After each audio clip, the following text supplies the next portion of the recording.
So அப்படியே திடீர்னு வச்சுட்டு நான் கிளம்பி போறேன் நீங்க பார்த்துக்கணும்னு சொல்லி போகல.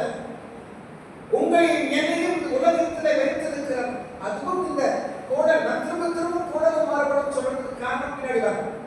இந்த crooked and perverse generation வழியில மத்தியில உங்களையும் என்னை வைத்திருக்கிறவர் நமக்கு தேவையான பாதுகாப்பை பிதாவிடத்திலே பெற்று தந்து நமக்கு நம்மை பரிசுத்தப்படுத்துவதற்கு அன்றாடம் நமக்கு தேவையான வேத வசனத்தை கொடுத்து நம்மை நம்பிக்கை வைத்து சென்றிருக்கிறார். ஹல்லேலூயா. இப்போ வருவோம். Where am I? நான் எங்க இருக்கிறேன்? கோணலும் மாறுபாடும் உள்ள சந்ததி. கோணல் கோணல் என்று சொன்னால் twisted அல்லது bent அப்படி சொல்லுவோம். வளைந்து நெளிந்து இருக்கிற, அதாவது இந்த சமுதாயம் இந்த தலைமுறைகளை எந்த டீலிங்ஸ் நீங்க பார்த்தீங்கன்னாலும் எதுவும் நேரடியாக இருக்காது. அவர்கள் யோசிக்கும் போதும் சற்று வேறுபட்டதாக இருக்கும். அவருடைய வார்த்தைகளை பார்த்தீங்கன்னாலும் அதுவும் உங்களை அவங்க அதை வச்சு உங்களால அவங்களை தீர்மானம் பண்ண முடியாது. அவருடைய செயல்பாடுகளும் முன்னுக்கு பின் விரோதமாகத்தான் இருக்கும். கோணல் குறுக்கே ட்விஸ்டட் பெண்ட் மாறுபாடு என்ற வருஷம் பெர்வர்ஸ். இதை தமிழாக்கம் செய்ய வேண்டும் என்றால் அதற்கு முதல் இங்கிலீஷ்ல மீனிங் பார்த்தா டிஸ்டார்டட் அப்படி சொல்றாங்க. டிஸ்டார்டட்னா விகாரமாக்குதல் அப்படின்னா. ஒருத்தருடைய முகம் அழகா இருக்கு, அந்த முகத்து மேல ஒரு பெரிய கல்லை தூக்கி போட்டா அந்த முகம் செதச்சு விகாரமாக பார்த்தீங்கன்னா அதுதான் பெர்வர்ஷன். வக்ரம் வக்ரம் வக்ரம் பாருங்க. இன்னைக்கு சமுதாயத்திலே காணப்படக்கூடிய இந்த செக்ஷுவல் டிசார்டர்ஸ்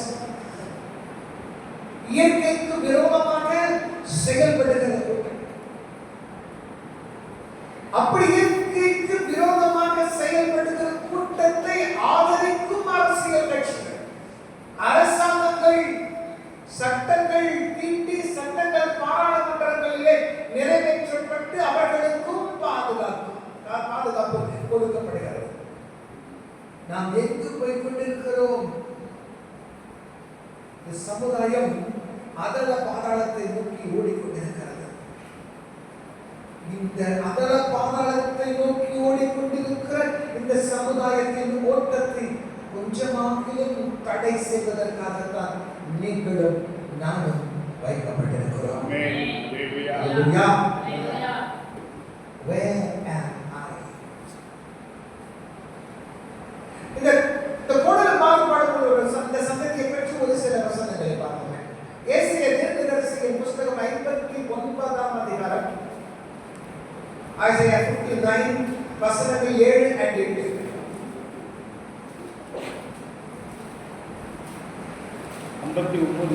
ஆமா, வசனம் 7 8.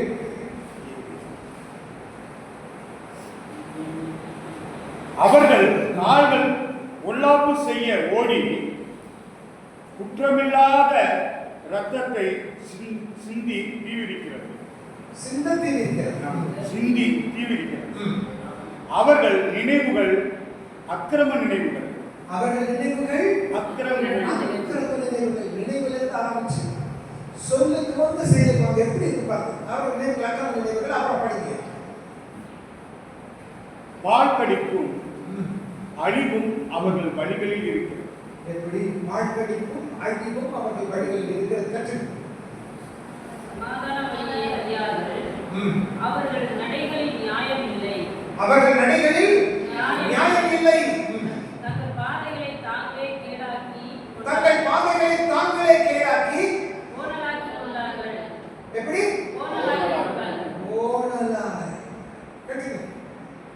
அவைகளில் நடக்கிற ஒருவனும் சமாதானத்தை அறியான். அவர்கள் அந்த வழிகளில் நடக்கும் ஒருவனும் சமாதானத்தை அறியான்.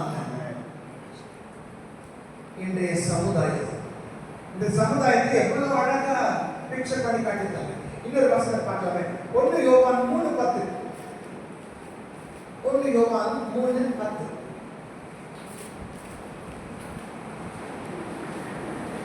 இதனாலே தேவனுடைய பிள்ளைகள் இன்னார் என்றும் பிசாசின் பிள்ளைகள் இன்னார் என்றும் வெளிப்படும். நீதியை செய்யாமலும் தன் சகோதரனில் அன்பு கூறாமலும் இருக்கிற, நீதியை செய்யாமலும் தன் சகோதரனில் அன்பு கூறாமலும் இருக்கிற எவனும் தேவனால் உண்டானவன் அல்ல. எவனும் தேவனால் உண்டானவன் அல்ல.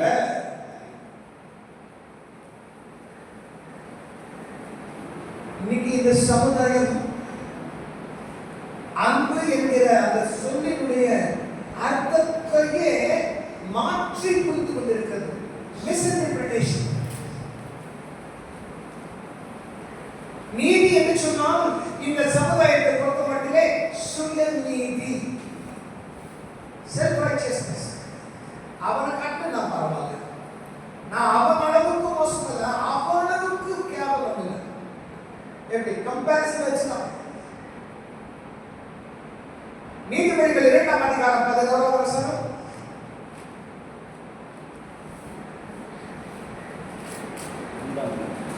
நீதிபதிகள் 2:11.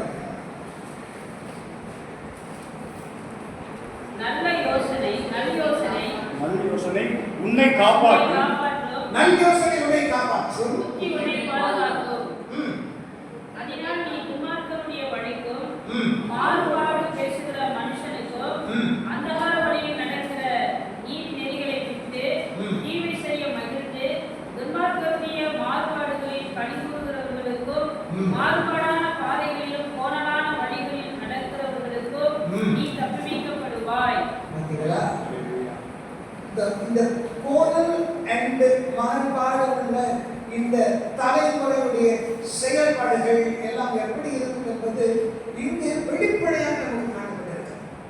இதைத்தான் நம்ம சுற்றி பார்த்துட்டு இருக்கோம். இப்படிப்பட்ட இந்த கடலிலே தான் உங்களையும் என்னையும் ஆண்டவர் பத்திரமாக வைத்திருக்கிறார். கடலில் வீசி போடல. ஹல்லேலூயா.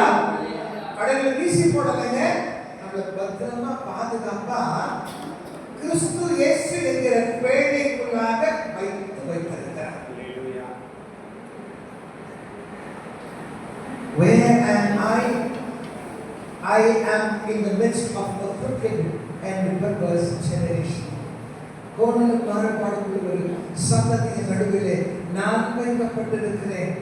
நான் எதற்காக வைக்கப்பட்டிருக்கிறேன்? நான் வைக்கப்பட்டது நோக்கம் என்ற அடுத்த கேள்விக்கு பதிலாக அமைகிறது. அந்த கேள்விதான் நான் யார்? Who am I? நான் யார்? முதலாவது, நான் தேவ பிள்ளை. I am a child of God.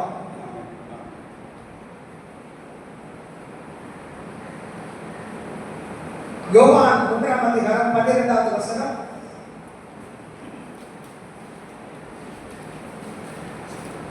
யோவான் 1:12.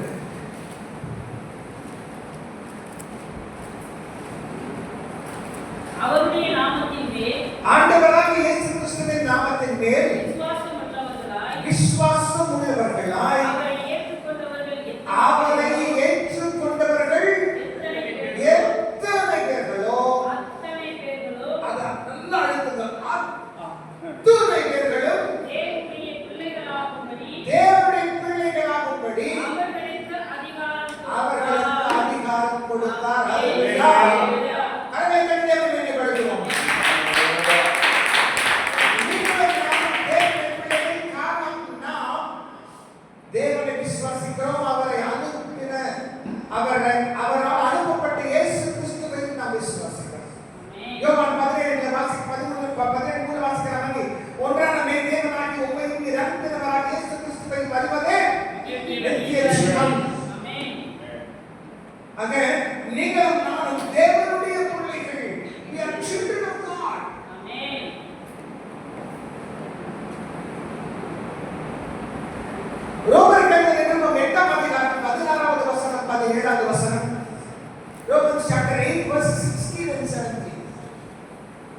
தேவனுடைய பிள்ளைகளாய் இருக்கிறோம் என்று நாம் தேவனுடைய பிள்ளைகளாய் இருக்கிறோம் என்று ஆவியானவர் தாமே ஆவியானவர் தாமே நம்முடைய ஆவியினாலே தம்முடைய ஆவியினாலே சாட்சி கொடுக்கிறார். என்ன பண்ணாரா? சாட்சி கொடுக்கிறார். நமக்கு சாட்சி கொடுக்கிறார். உலகத்துக்கும் சாட்சி கொடுக்கிறார். நாம் யார் என்று சொல்லி ஆவியானவர் நமக்கு கொடுத்து சாட்சி கொடுக்கிறார். ஆமென். அல்லேலூயா. அடுத்த வசனம். நாம் பிள்ளைகளானால் பிள்ளைகளானால் சுதந்திரமே. நாம் பிள்ளைகளானால் சுதந்திரமே. அடுத்தது பாருங்க. நாம் பிள்ளைகள் மட்டுமல்ல, நாம் யார்? சுதந்திரவாளிகள். We are co-inheritors with Christ Jesus. அல்லேலூயா. கிறிஸ்து இயேசுவோடு நாம் உடன் சுதந்திரவாளிகளாக இருக்கிறோம். இயேசு கிறிஸ்து நம் அனைவருக்கும் முன்னோடியாக இருக்கிறார். மிருத்யுஞ்சயன், மருத்துவரிலிருந்து முதற் பலனாய் உயிர்த்தெழுந்தவர், மரணத்தை விழுங்கி பாதாளத்தை சென்றவர். அவருடைய சகோதரர்களாக நீங்களும் நானும் உடன் சுதந்திரவாளிகளாக இருக்கிறோம். நாம் யார்? நாம் தேவனுடைய பிள்ளை. நாம் யார்?